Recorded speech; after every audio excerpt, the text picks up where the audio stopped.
Hello everyone, welcome back to Bankers Nest. I am Garima. आप खुद एक बात सोचो कि हजारों लोग कोचिंग करते हैं। अगर बस कोचिंग के ही भरोसे होता अगर सिलेक्शन, तो उन सारे हजार लोगों का, लाखों लोगों का हो जाता सिलेक्शन। बट होता कितने लोगों का है? बस 2 से 5 हजार लोगों का। तो वो कुछ तो एक्स्ट्रा कुछ करते होंगे अपार्ट फ्रॉम कोचिंग या अपने बेसिस पे कि उनका सिलेक्शन हो जाता है। That makes a difference. वो करते हैं सेल्फ स्टडी, वो करते हैं डेडिकेटेड 10 से 12 घंटे की पढ़ाई। तो बिल्कुल बस सेल्फ स्टडी से भी ये सारे एग्जाम्स क्रैक हो सकते हैं फ्रेंड्स। स्पेशली आज के टाइम पे जब बहुत सारे रिसोर्सेज अवेलेबल हैं फ्रीली ऑन यूट्यूब और वेरियस वेबसाइट्स, तो बिल्कुल उनकी मदद से आप भी क्रैक कर सकते हैं बैंक एग्जाम्स। हाँ, ये ज़रूर है कि अगर आप एक कोचिंग लेते हैं तो आप में एक डिसिप्लिन रहता है। बट अगेन वो डिसिप्लिन तो आप खुद से भी ला सकते हो। अल्टीमेटली जो मोटिवेशन और डेडिकेशन या डिसिप्लिन आता है वो आपसे ही आएगा अंदर से। ठीक है, उसके लिए आपको किसी कोचिंग को ज्वाइन करने की जरूरत नहीं है। आपको खुद मोटिवेटेड रहना पड़ेगा because it's a long journey. एक दिन की या एक मंथ की जर्नी नहीं है ये महीनों की जर्नी है, कभी कभी सालों की भी जर्नी होती है। तो वो मोटिवेशन आपको कंटिन्यू करना पड़ेगा, हमेशा के लिए रखना पड़ेगा। तभी आप फोकस करके अपने गोल पे आपके लिए आप मेहनत कर पाएंगे। तो हर दिन आपका फेलियर के साथ सामना होगा, आपको सक्सेस भी मिलेगी कभी कभी इन टर्म्स ऑफ मार्क्स। ठीक है, तो वो सक्सेस या फेलियर आपको एक फेस करने के लिए भी विल पावर आपका बहुत स्ट्रांग होना चाहिए। Okay, the second thing important is कि देखिए, भले ही आप कोचिंग ज्वाइन नहीं कर रहे हो लेकिन आपको टेस्ट सीरीज ज़रूर खरीदनी पड़ेगी। अब कितनी खरीदनी है उसकी कोई लिमिट नहीं है, बट हाँ 1 या 2 टेस्ट सीरीज आपको ज़रूर खरीदनी पड़ेगी, क्योंकि जो फ्रीली अवेलेबल टेस्ट सीरीज़ हैं वो इतनी ज़्यादा नहीं होती कि आपका मेंस तक कवर कर लें आपका। ठीक है, वो लिमिटेड रिसोर्सेज ही आपको मिलेंगे। अगेन आपको कहाँ से फ्री टेस्ट सीरीज़ मिलेंगी उस पर एक सेपरेट वीडियो बना हुआ है, मैं लिंक शेयर कर दूँगी, आप प्लीज़ वो वॉच कीजिएगा। ठीक है, ऑल्सो अगर आप कुछ महीने या कुछ दिन प्रैक्टिस कर रहे हैं अपने सेल्फ स्टडी से, आपको लगता है कि नहीं हो पा रहा है, आप do not hesitate in joining a coaching. अगर फिनेंशियल प्रॉब्लम है तो कोचिंग नहीं ज्वाइन करके आप वीडियो कोर्सेज जो होते हैं एडटेक से वो भी ले सकते हैं, ताकि आपको सारा मटेरियल एक जगह मिले। ठीक है, तो ये ईगो पे नहीं लेना है कि सेल्फ स्टडी से ही करूँगा। अगर कोचिंग की लग रही है ज़रूरत आपको तो आप ज्वाइन कीजिए। बट नेवरदलेस अभी फोकस करते हैं हमारे आज के टॉपिक पे कि कोचिंग के बिना सेल्फ स्टडी के बदौलत बस आप कैसे क्रैक कर सकते हैं बैंक एग्जाम्स। सो देखिए, सबसे पहले फ्रेंड्स ये जो वीडियो है ये थोड़ा सा डिटेल वीडियो होने वाला है, एंड जो भी सीरियस कैंडिडेट्स हैं प्लीज़ वही देखें, otherwise again you will get bored till the end. ठीक है, तो जब भी आप अपनी प्रिपरेशन स्टार्ट कर रहे हो फ्रेंड्स, बहुत इंपॉर्टेंट है कि आपको थोड़ा रिसर्च करना है। 2-3 दिन लगा के आप पहले ये समझने की कोशिश कीजिए कि बैंक एग्ज़ाम्स होते क्या हैं, कौन कंडक्ट करवाता है, उसका सिलेबस क्या है, एग्ज़ाम पैटर्न क्या होते हैं। फिर प्रीवियस ईयर्स पेपर्स को देखिए, उनका एनालिसिस देखिए, उनके कट ऑफ कितना गया है वो देखिए, कौन कौन से इंपॉर्टेंट टॉपिक्स हैं पर सेक्शन वो आपको पता होने चाहिए। और ये कैसे पता चलेंगी ये सारी बातें? बिल्कुल गूगल पे आप सर्च करेंगे, बहुत सारे वेबसाइट्स आपको दे देंगे इन्फॉर्मेशन। अदरवाइज आपको यूट्यूब पे भी ये सारे इन्फॉर्मेशन फ्रीली अवेलेबल है, आप इनसे भी देख के समझ सकते हो क्या क्या इंपॉर्टेंट चीज़ें हैं। एक बार जब आपका रिसर्च हो जाए फिर आपको बनाना है अपना time table. It's a very important thing. Again I repeat, आपको डिसिप्लिन वे में रहना है। वो डिसिप्लिन कैसे आएगा? ये छोटे छोटे स्टेप से।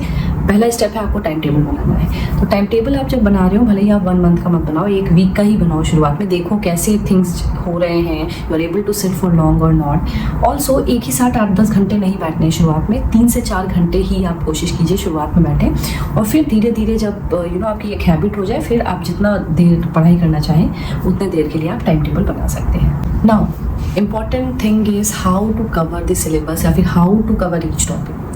तो आपको क्या करना है, कोई भी बुक उठानी है। ऑफकोर्स अगेन कौन सी बुक इंपॉर्टेंट है, फिर कौन सी यूट्यूब फैकल्टी आपको फॉलो करनी है, उस पर एक सेपरेट वीडियो बना हुआ है, प्लीज़ वो गो थ्रू कीजिए। लिंक आई बटन या नीचे डिस्क्रिप्शन बॉक्स में मैं दे दूँगी, प्लीज़ उसको देख के समझिए। क्योंकि अगर मैं इस वीडियो में ये सब डिस्कस करूँगी कि कौन सी फैकल्टी फॉलो करें या कौन सी बुक फॉलो करते हैं, बहुत ज़्यादा लंबा वीडियो हो जाएगा।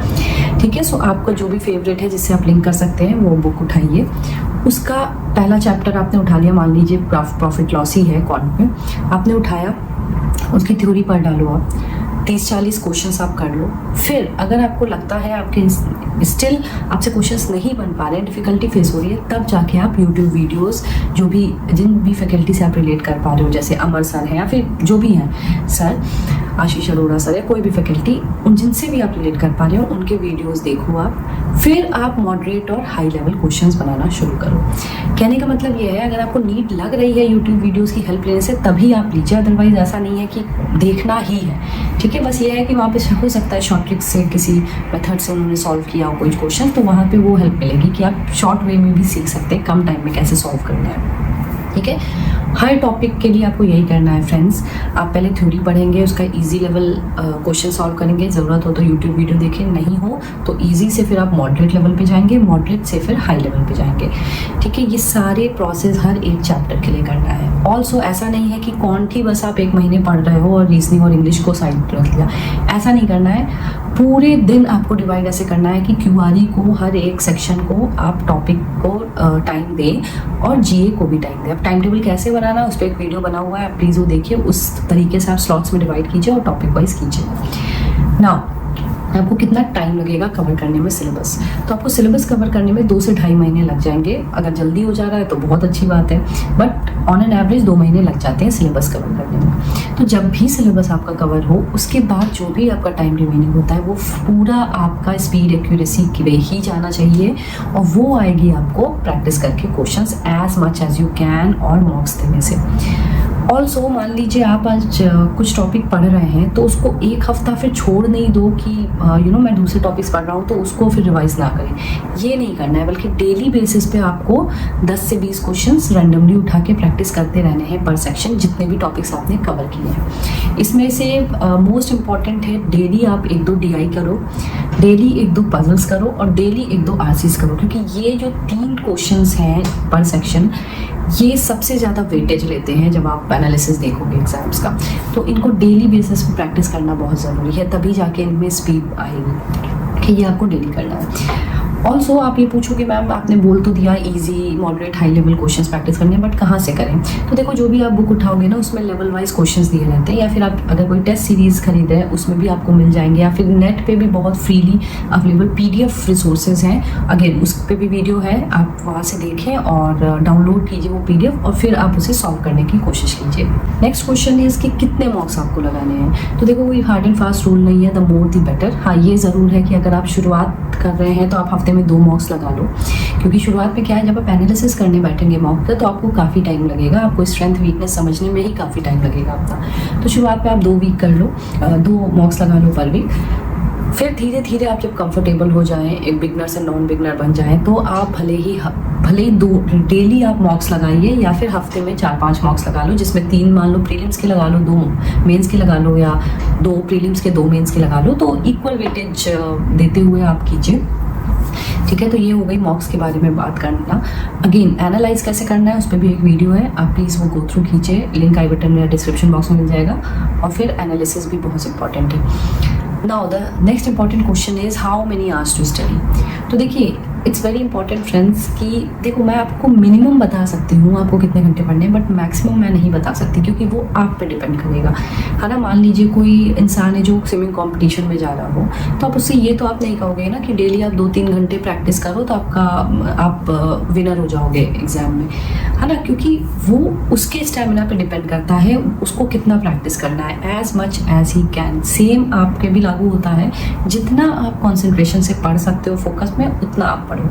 अगर मैं एक आइडियल कंडीशन लूँ जिसमें आपका बहुत ज़्यादा कोई वीक सब्जेक्ट नहीं है सच क्यूआरई में, तो आपको अगर 6 से 8 घंटे आप लगाओगे तो आप बैंक एग्जाम्स निकाल सकते हैं। हाँ अगर आपका वीकर कोई सेक्शन है तो फिर आप उसको ज़्यादा टाइम देंगे, ठीक है। Now the next question is कि कितने मंथ्स रिक्वायर्ड हैं बैंक एग्जाम्स क्वालिफाई करने के लिए।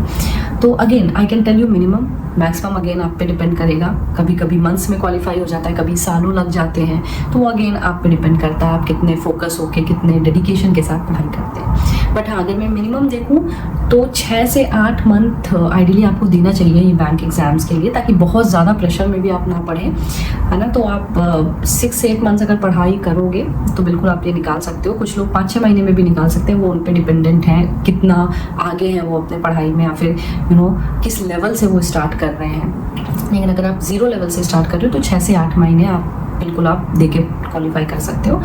और कई दिन कुछ लोगों को सालों भी लग जाते हैं, तो again it depends upon your practice and preparation. The next question would be किस टाइप के यूट्यूब वीडियोस देखने हैं। तो देखो अगेन जो भी आप फैकल्टी से रिलेट कर पा रहे हो उनको तो आपको फॉलो करना ही है, ठीक है। बट एजुकेशनल वीडियोस के अलावा, मतलब टॉपिक वाइज या सेक्शन वाइज वीडियोस के अलावा आपको स्ट्रैटेजी बेस्ड वीडियोस भी देखने हैं।